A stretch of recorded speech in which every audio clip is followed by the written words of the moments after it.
don't know me, I'm Jennifer Brass, and I am hosting Melani Cammett here from Harvard University. Melani is a professor in the government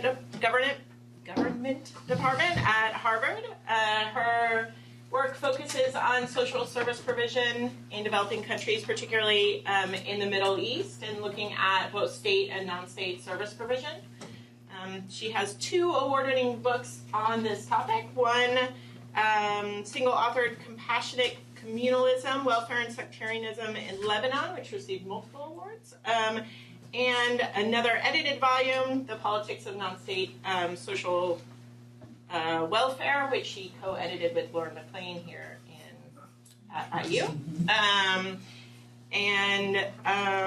I'm going to, in the interest of time, turn it over to Melani, welcome you, and then I'll take notes. I don't think I know everyone's name, and of course Melani doesn't, so if you could just say your name and maybe which department you're from when you ask your question. I'll do my best to keep track of the order.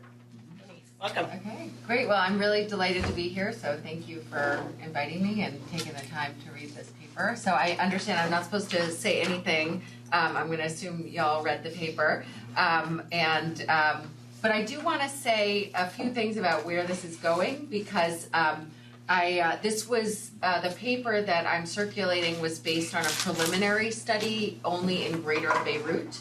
And so the plan all along was to do a national level scale up.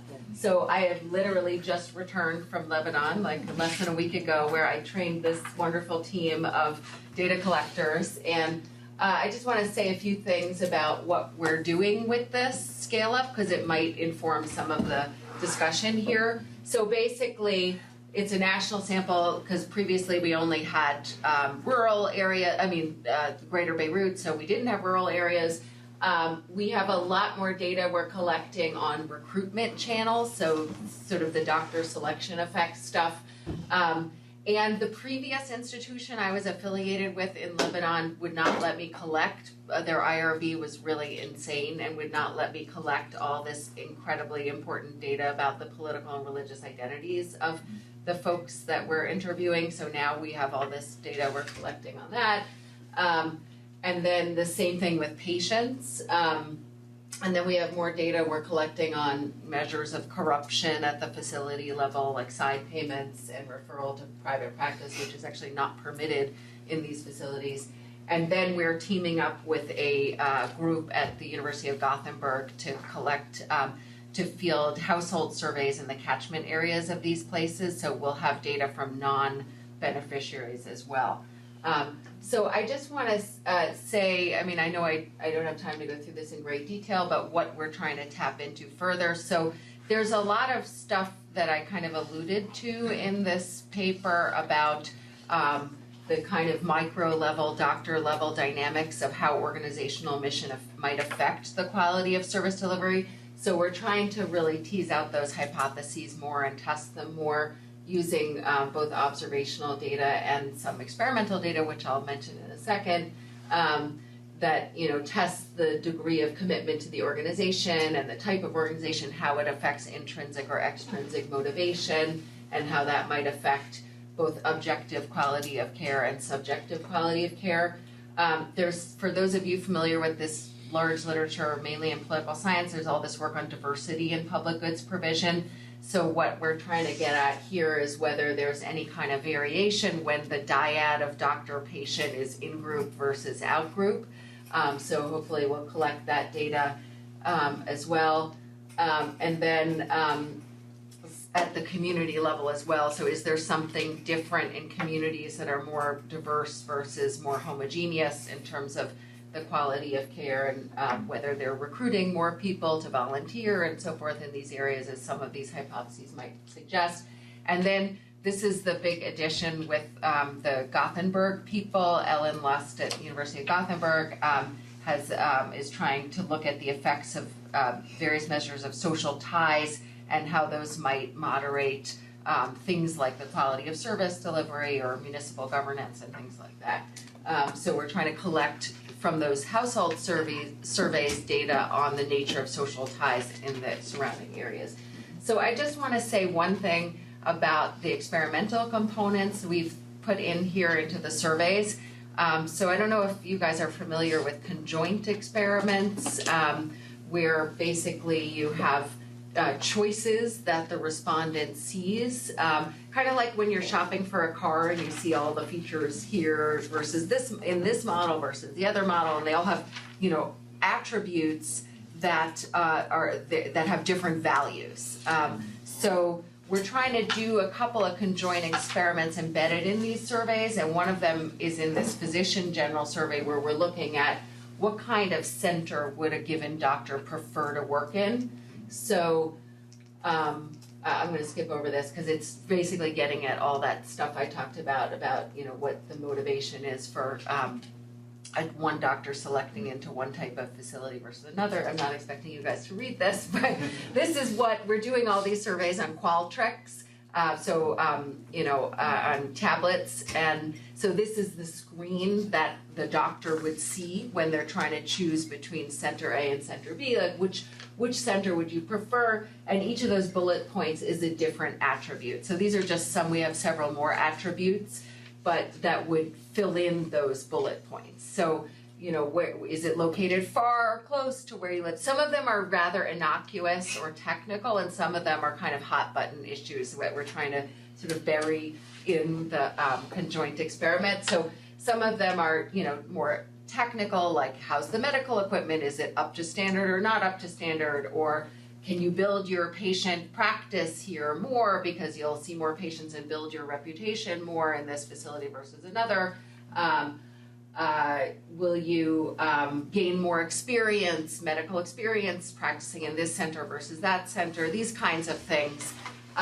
And then some of them are more hot button issues that are quite sensitive.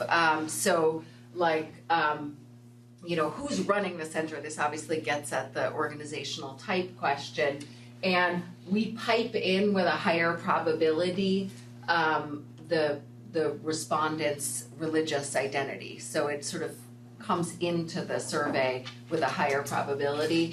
The same thing with the partisan affiliation. So we have to put those questions earlier on in the survey so they can pipe into the conjoint experiment. And then the communal background of the staff members. We also have other attributes, another attribute that deals with whether the center is likely to see mostly Syrians or Lebanese nationals and others, because that may also play into their choice as well. So that's just an example of another way we're trying to get at these selection effects in another way going forward. And then at the end of it, there's this series of questions. At the end of each round, there's 4 rounds of choice in this conjoint experiment in each physician survey. So the doctors asked, which center would you prefer to work in? How would you rate it on a scale of 1 to 5? And as sort of a robustness check. And then, you know, where would you feel more motivated? Where would you feel like you have more opportunities to develop professionally? Where would you feel like it's a better fit? So that's the kind of thing we're trying to do with the conjoints, and as we try to test a larger array of hypotheses. So I'm going to stop talking here so I don't take any more time. Thank you. Great. So we have a tradition here of starting with a grad student question. So Justin, we will open the floor. Thank you. So, my name is Justin Sean, and I'm in the political science department here. First of all, I did think that this was a very interesting paper, and the dissertation work that I've been working on has really had me focused on Syria. So it's very interesting for me to read about things going on in a neighboring country, and kind of with that kind of focus in mind, I'm wondering how much of an effect on some of these dynamics the Syrian refugee crisis would have on some of this. So perhaps as we get this huge influx of Syrians coming into Lebanon, are some of the doctors or healthcare providers starting to fundamentally change how they provide services, or patient perceptions of certain doctors starting to fundamentally change in certain ways. I would imagine that perhaps if you're a Lebanese citizen and all of a sudden it gets harder for you to access high quality medical care because your doctor is bogged down in tons of Syrians that are trying to get access to healthcare as well, that could start to affect the kinds of perceptions that you have of the healthcare system. So I'm curious overall about how you work through that. Do I answer? Yeah, let's just do one at a time. Okay. Okay, great. Yeah, no, fascinating. So I will say that we did have a this is the dumb answer, and then I'll give the more interesting answer. We do have a variable that controls for the volume of Syrian patients at the facility level. So in theory, we're adjusting for that in terms of the dependent variable. Okay. But the more interesting aspects of your question have to do with what's going on, what's the impact on the actual service delivery, so what I know from doing work in the context, and I'm actually now on this Lancet Medical Journal Commission on Syria, so I'm really engaged in the Syria issue, is that there definitely has been an effect on patient perceptions. I don't have systematic data for this, but we actually probably will get systematic data for this in this scale up. On going to these places. So as you know from this paper, what we're looking at is this subsidized sector that caters to lower middle income people in the country. And so, anyone who has any means in Lebanon is going to go to a private for-profit provider, because there's just this bias against charitable providers. But there's a lot of people that go to these places because the financial situation is not good. And there has been this growing perception among Lebanese that places where Syrians go are, they're places they don't want to go. And, there's growing resentment in the Lebanese population against the Syrian refugee influx. I mean, you can imagine if we had a quarter of the U.S. population, increased by a quarter, there would be some effects on people's attitudes towards the incoming group of, let's say, Mexicans or whatever it might be. But at any rate, so there is this sense that there's reduced, perceptions of places that disproportionately cater to Syrians. There's also growing resentment. So, for example, like the UNHCR will have programs that are based at these very health centers, but are kind of run separately because they're out of a different funding stream. And so you'll have medications that are reserved in a pharmacy only for Syrians, and it'll say that on the on a section of the pharmacy, which is I think probably not a good PR thing. So I don't have any systematic data at this point on how it's affected doctor practice, except what we can control for. I mean, I could look more at the data from this initial study and see if places that have higher volumes of Syrians are associated with different aspects of quality and so forth. But all I can say in terms of what we did so far is control for the volume of Syrians. Okay. Yeah. But we'll have more data on that going forward. Cool.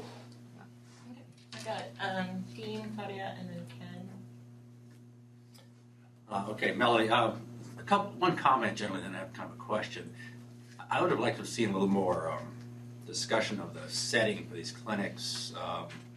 Do people go back and forth? Do they pay any fees at all? Is there queuing that might be, essentially a fee to them that varies across the spaces or the clinics? And then I had a hard time understanding sort of the source of your hypotheses. It's not clear to me why a secular NGO would have a better doctor. And it also wasn't discussed if the organizations were organized differently by affiliation somehow. I mean, so if they were identically organized, same board structure, employment structure, then one was just headed by the Catholic Church versus the Red Cross or whatever. It wasn't clear to me that there were differences by affiliation and how those might drive your results. So that's kind of my basic question: is this the implicit model that generates some of your hypotheses?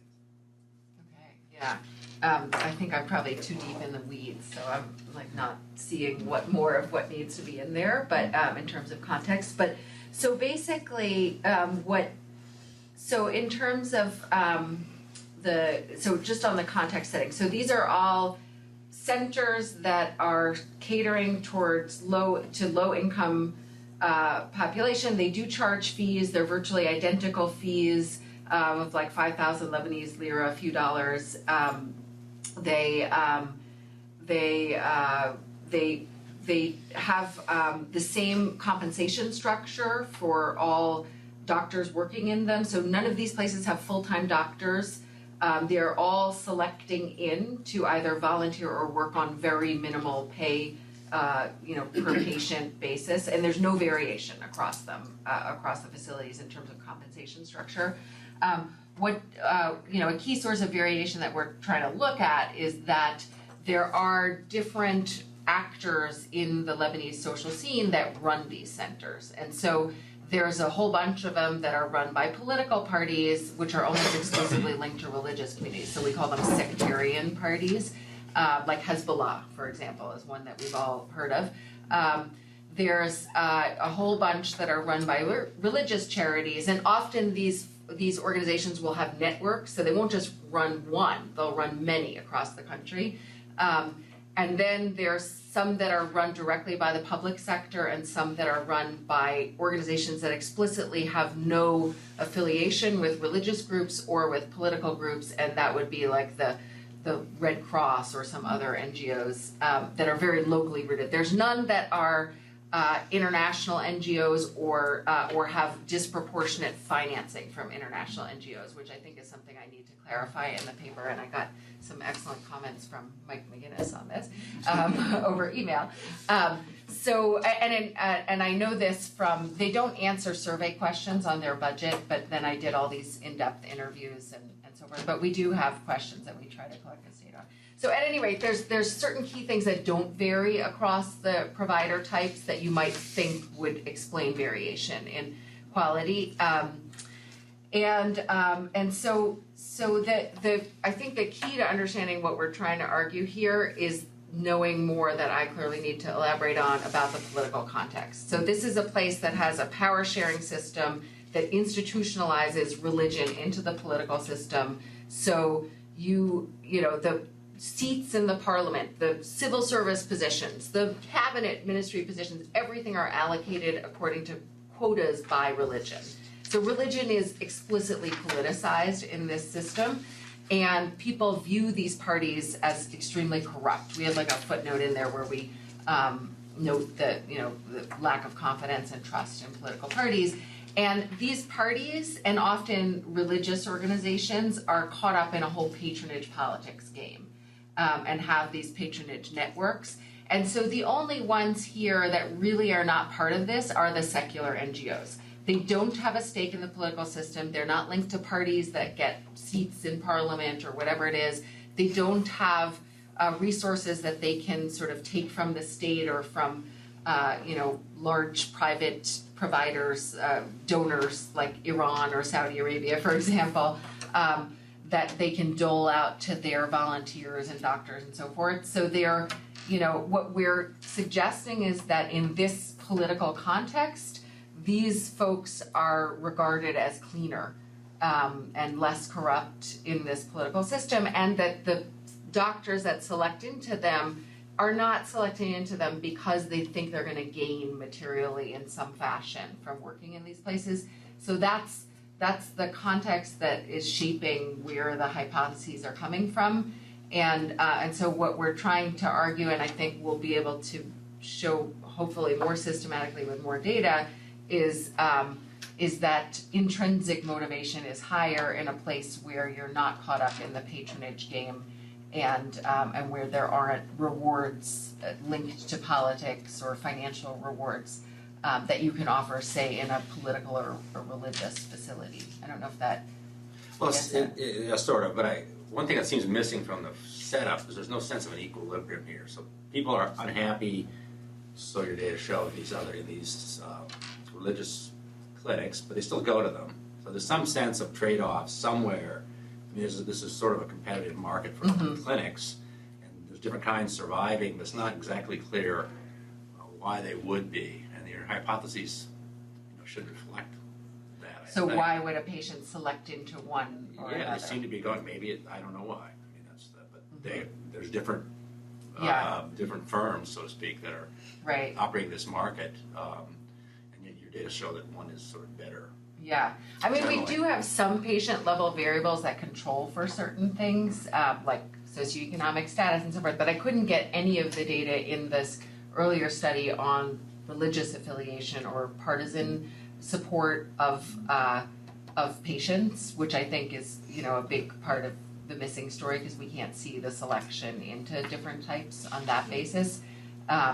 So there's clearly some, I mean, just from having done work in this context before, there's clearly some patient selection dynamics going in with respect to sect and partisanship.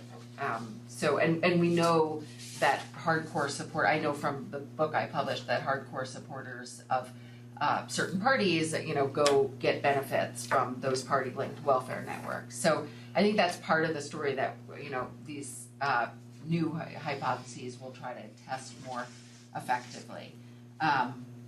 So I can't really with the data at hand from the prior study, say much about those patient selection effects. But I mean, certainly we do control for socioeconomic status and geographic proximity and things like that. And we do have some data on why patients prefer to go to one place. And the two largest predictors are factors that shape patient choices of where to go are doctor reputation and of the choices that we provided, doctor reputation and social connections to the facility.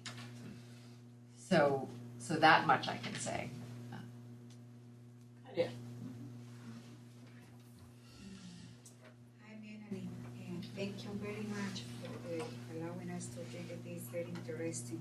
I do research in developing countries, so I am more interested about hearing all the obstacles that you have faced in conducting this kind of research, particularly because I don't know how you could convince them to allow for a direct observation for clinical examination. I consider myself very good in getting data, but to convince physicians in Latin America to allow me to get in to see how they are doing this is quite difficult. So I would like to know more about that and how actually these observations are going to affect the reports, although you recognize the Hawthorne effects and you say that, well, every case would be the same, exposed to the same, but still I believe that people are going to modify their behavior knowing that they are going to be observed. And also would like to know more about the strategies that you use to train the interviewers. What is the turnover rate of these interviewers? How often do you have to replace them? How long does it take to train them? And so mainly it's just about the process of conducting this. So I should say that I don't know if you're familiar with the work of Jishnu Das and his collaborators at the World Bank, but when I started getting interested in this, I talked to a colleague of mine when I was then at Brown, in the economics department, and he said, if you really want to know about how to measure quality and service delivery, you have to read the work of Jishnu Das. So basically, I started reading his work and got to know him, and he was very helpful. And I took he sort of developed this methodological approach to measuring quality of healthcare delivery. He also does work in education, and so I used his instruments as a baseline, then worked with local doctors in Lebanon to adapt them to the epidemiological profile in Lebanon, but also, adapted them to the political and social context. So that's where the instruments come from, and that's part of. And so he's also written, and his collaborators have written about the Hawthorne effects here. And there's a paper we cite where we say, citing one of his collaborators, where they've done research looking at the effects of the observation and show that the Hawthorne effects dissipate really rapidly over time when you have an observer sitting in a room. The sort of doctor just forgets that they're being observed. But even if they're not, there's two reasons why I'm not too concerned. One of them is that, in theory, everybody's experiencing Hawthorne effects, although you might say that the worst ones are improving better than the better ones, more than the better ones. So, okay. But secondly, that's only one, the data we derive from direct observation is only one measure of quality. So we use number of questions asked and time spent with patient from that. So those are the two measures. And so the number of, both of those might be subject to Hawthorne effects, but there are only two measures of many that we use. And so in terms of getting access, when I did this preliminary study, I did a presentation at the Ministry of Public Health, and the heads of all of the networks, of the parties, the charities, all the different provider types came to that presentation, and I introduced the study. So they got introduced to the process, and we had, out of I think 34 total centers in Beirut, we had 27 that accepted to participate. So it was, and there's no sort of systematic bias in the type that didn't participate. So it's not like all parties or all religious groups chose not to participate. It's spread out evenly across provider types.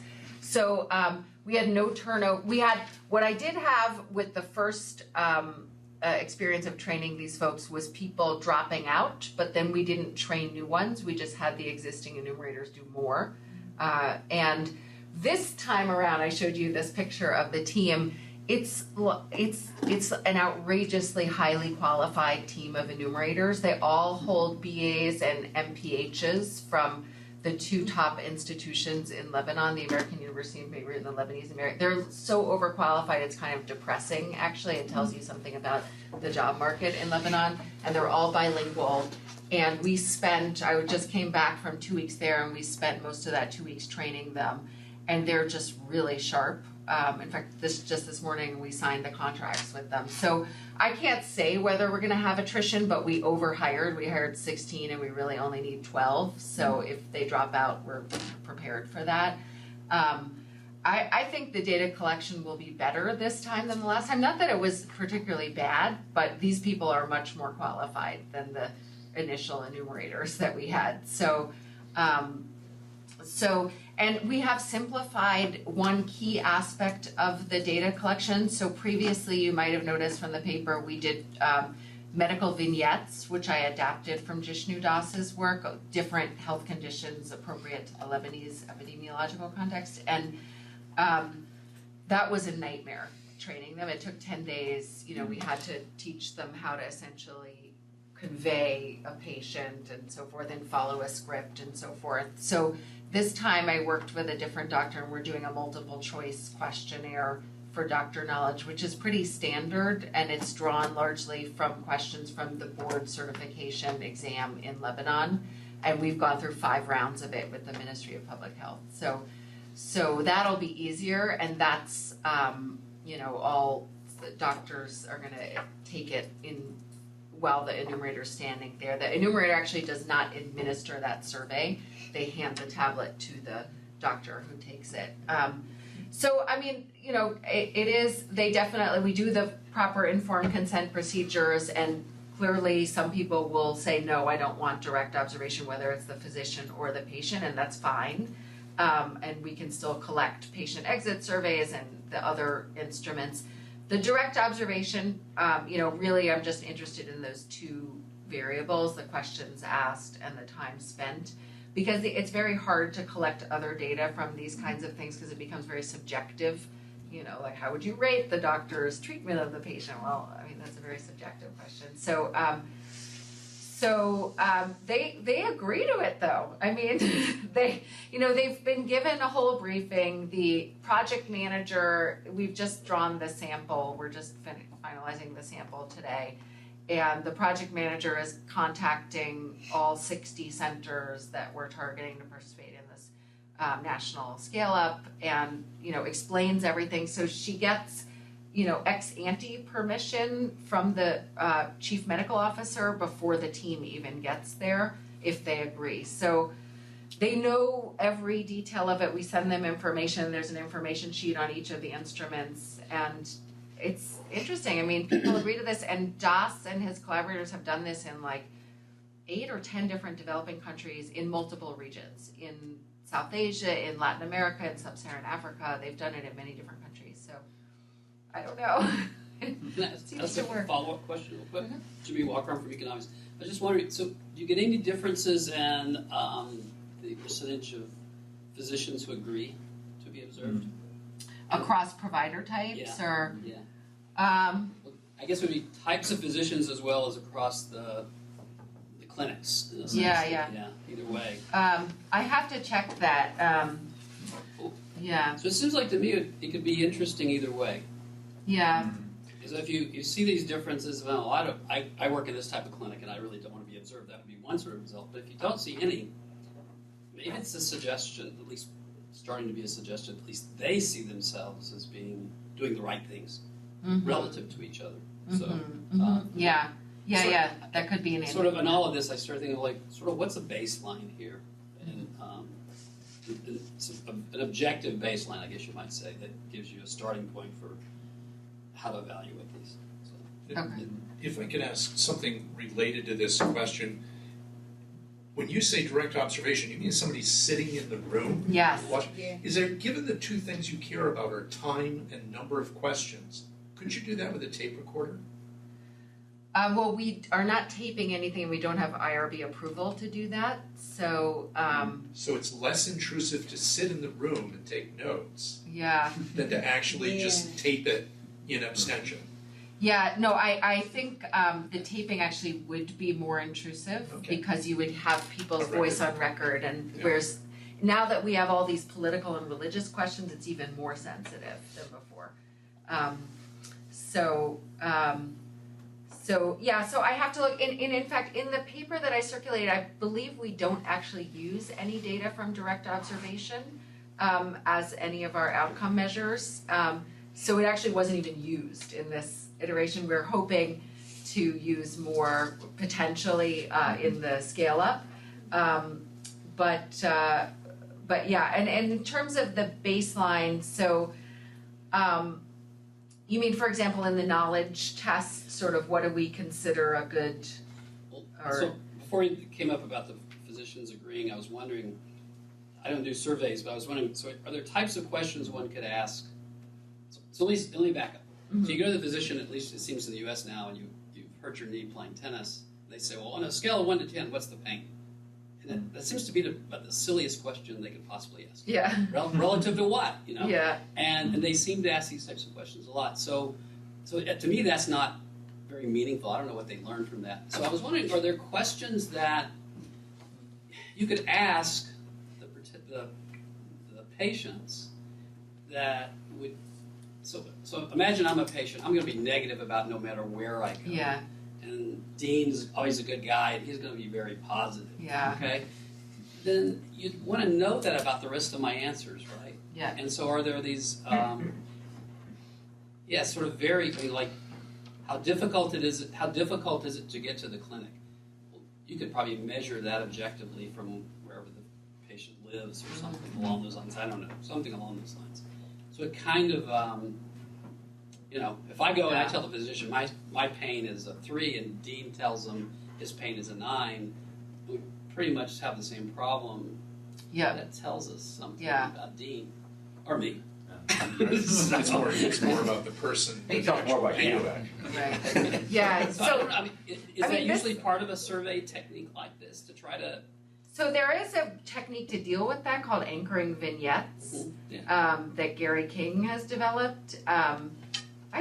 We haven't actually used it. I mean, we could stick in a question to enable us to do that. It's not too late. I'll bring it up with my collaborators. But so for these obviously for the objective questions, it's not, whether they get a medical, knowledge test correct or not. This is not really relevant. But these questions that we use to gauge subjective patient satisfaction with a doctor, we could think about using an anchoring vignette approach. I don't know why, but I don't hear, even though it seems like such an attractive way to deal with this problem, I don't hear that many people using the anchoring vignettes approach.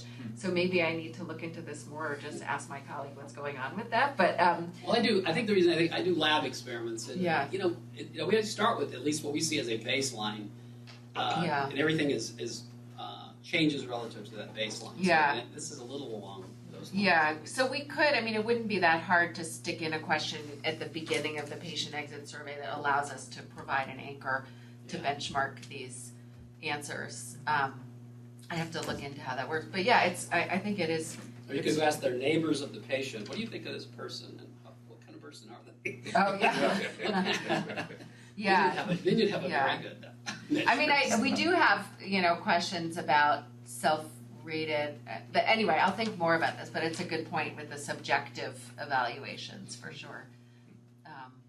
I suppose I don't know, I have to think about this more, if you have a large enough sample, whether it kind of washes out, but it's not randomly sampled, so, yeah. Okay. So, it was a very enjoyable read, and my very first thought, this is a comment, and I do have a question. My very first thought was, is this generalizable? You've looked at Greater Beirut, and in a relatively small sample, that this could be just as personality-driven as anything. So I'm delighted to hear this is just the first step. You're going to continue, and that idea that, well, so much of this could be contextual, you actually do address that. And so I wanted to compliment you on sort of thinking about that broader setting. What does this actually say, and what are the limitations? One of the questions I had, and you may have addressed this and I missed it. If so, I apologize. But I'm kind of curious whether you found any differences in gender, that the gender response to the different organizations was different. Because given that genders are treated differently under politics and religion, it might be interesting to see if women have a different reaction or different response to different kinds of organizations than men do. Yeah, we definitely controlled for gender and found that gender is generally associated with higher satisfaction levels. Overall. Yeah, and I'm trying to think about if we broke this out by subtype. I have all these slides, which I'm not showing you, on characteristics. But it would be an population. interesting point to bring out. Yeah. It may help with the interpretation. Yeah. I think we checked this, and there interestingly is not variation there, but I'll double check that. We have some hypotheses that are about homophily, do patients rate, same gender providers differently and so forth, that we're trying to look at more in the scale up. But it is worth looking at whether there's, variation in type of provider and religious versus, non-religious and so forth in terms of evaluations. I don't think there's any variation in terms of genders going to one type or another. That much I actually am quite sure of, but whether there's a systematic variation across type in terms of gender evaluations, I'd have to look into more. And then, it'll be nice when we have this more data on patient social and political characteristics, because we do have a question on piety that's been validated in Lebanon and in other places. So I think that'll be interesting as well, to see if more pious people and women who are more pious have reactions that are different across provider type and so forth. Can I ask a follow-up to Ken's question? Sure. Real quick. And it could be in the paper, I just didn't read it close enough, but I started wondering if these differences that you see, are they consistent across types of service? So it could be, the type of, service or whatever, that they would be going in to see. So maybe, I'll pick one. Let's say, if you looked at a dentist, dental work, or toothaches, whatever, or just whatever they're doing, would there be no differences possibly, or something like that? Whereas other services, you start to see these sort of, and again, I think that's a little bit back to sort of the same question is, you're using surveys and you're trying to get a better sense of how accurate they are in telling you about really the true quality, right? And so it might be insightful to see to what extent they do vary based on the type of service being given. Or certainly if you saw consistency, that would make it stronger, right? In some sense, I think. Yeah. So one thing I can say is we do have data from this earlier study, and then certainly in the larger one, on the epidemiological profiles of patients at different centers. So we can tell you if there's different types of health conditions that are seen more in some types of facilities than others. And the only thing that jumped out is, for some reason, more people with the common cold went to public sector facilities. So like the most basic kind of health concern went to that, sort of jumped out. But we don't see much variation in the profile. So that doesn't get at your question about whether, and I'm not sure we're gonna be able to look at, we do collect data on what did the patient go there for. Yeah, exactly. So that's what I was. Yeah, so we do collect data from the patient exit survey about what they were complaining about. There's also complementary data from the direct observation, so we could look more at that kind of thing. And then we have an administrative data sheet that collects data on sort of the overall center and what kind of epidemiological profiles we see, among many other things. I realize I didn't get to the generalizability question. It wasn't so much a question. Yeah. I'd be interested in your thoughts on it. Yeah. No, I think it's an important issue because, on the one hand, you could say, Lebanon, it's this power sharing odd thing, where they've got this religious, institutionalized religion. It's actually, unfortunately, not as odd as it used to be because, Syria and Iraq look a lot more like Lebanon now than they used to. They even have a phrase in Arabic for this that was sort of be circulated starting in 2003, Lubnanat Iraq, so the Lebanonization of Iraq. So there's, unfortunately, it's looking more like other places, and I would say you could see some parallels in Palestine. People have done work on the BJP in India that look at service provision by the Hindu nationalist parties. There's Islamist parties in Indonesia. So there's more and more work on other places that have service delivery by parties with ethnic or religious identification and so forth. The other thing that so on the one hand, you can say, of course, every context has its unique features, and Lebanon certainly does. And so in terms of external validity, where can we go with this? And we're trying to make an argument about how political context is shaping selection effects, both certainly at the doctor level, but I think probably, also at the patient level, that is context specific. And so I would love to actually do this work in other contexts, and we've been thinking about taking it to other places if we can get the funding. I think the household survey will help a little bit with this because we can get a little bit more data on people's perceptions of the political system and how it's driving their perceptions of different types of providers.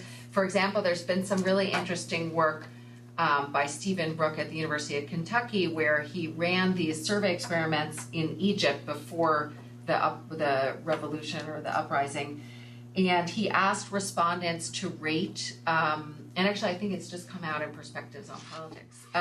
He asked respondents to rate their perceptions of different types of providers, and he had these Islamist health centers as an option. And people consistently rated the Islamists higher, these fictional Islamist providers higher, because there's, I think a reputational effect going on. So when your political context is dominated by a secular regime that is viewed as corrupt and unresponsive, you have this opposition group that's presenting itself as clean and not corrupt, and bearing religious credentials. People tend to rate these providers more positively in vis-a-vis the political context in which they're operating. So that's what I think is going on, and if we were to run this kind of stuff in the Egypt pre-2011, then, or 2012, we would probably see different effects than what we're seeing in Lebanon, where these religious charities would get higher ratings because of people's priors about religious groups being cleaner and less corrupt and so forth. So I would love to sort of check the broader generalizability by doing that kind of thing. I think we'll get more ability to say something with a nationwide survey and with these household surveys that can see more about the kind of thought process that's shaping people's evaluations when they do and do not go to these health centers. But I also think there's